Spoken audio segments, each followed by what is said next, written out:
Bonsoir, chers amis et visiteurs du blog supersenior.ch.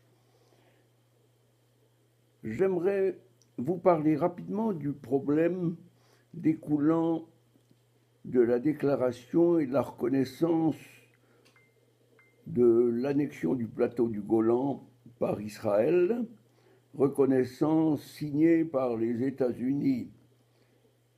Bon, beaucoup de gens se sont offusqués de cette décision. Mais au fond, lorsqu'on regarde attentivement ce qui se passe dans le monde, dans le droit international et dans la vie courante, force est de constater que les comparaisons les plus simples sont parfois les meilleures.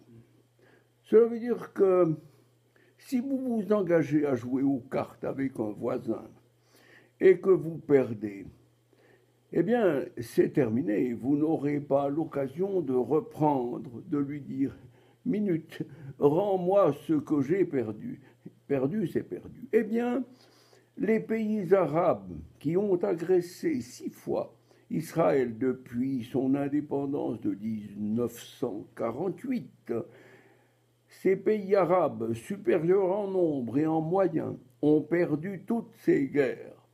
Elles ont voulu déloger le peuple élu, les Hébreux de Moïse, devenus les Israéliens. Elles ont voulu les déloger de la Terre sainte, qui est la Palestine, la terre des 12 tribus d'Israël. Cette Palestine, qui n'a jamais été arabe précédemment, cette Palestine, et que voulez-vous, la Terre sainte, vous n'avez qu'à constater ça en ouvrant la Bible, Pentateuque dans l'Ancien Testament, sous le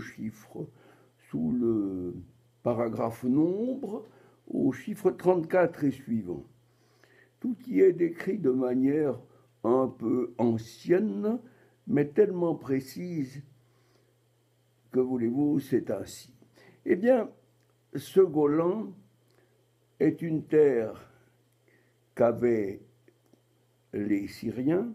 Les Syriens ont malheureusement perdu en 1967 et ce territoire est un haut plateau dominant Israël. Il n'est pas question, naturellement, pour Israël de rendre gentiment ce butin, je dis bien ce butin, à la Syrie, qui pourrait une fois être tenté de recommencer à lancer une agression, cette fameuse histoire de guerre qui n'en finit jamais et qui finira peut-être le jour où ce sera la fin du monde ou l'avènement d'un monde meilleur.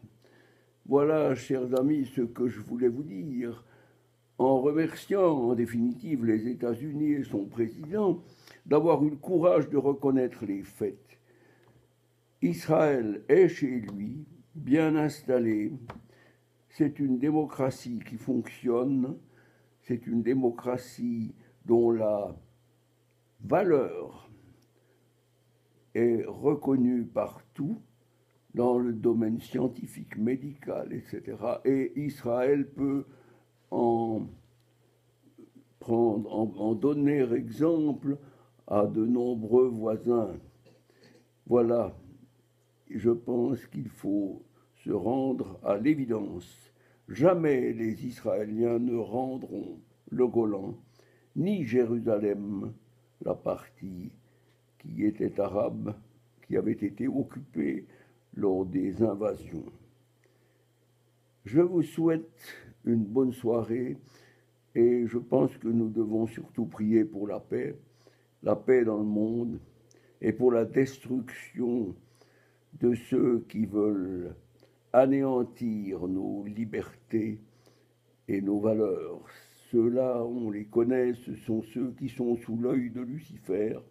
Vous savez, le petit tableau qui est à l'arrière du bureau de monsieur Macron. Macron, oui, c'est ça, ce président français qui trône devant un tableau avec l'œil de Lucifer. Il est poursuivi par ça, de toute façon, parce que euh, l'histoire de la pyramide du Louvre, c'était déjà l'œil de Lucifer. Et bien, tant que la France aura un président guidé par Lucifer, la France ne sera jamais en paix. Vive la renaissance du monde chrétien. Bonne soirée, chers amis. Merci.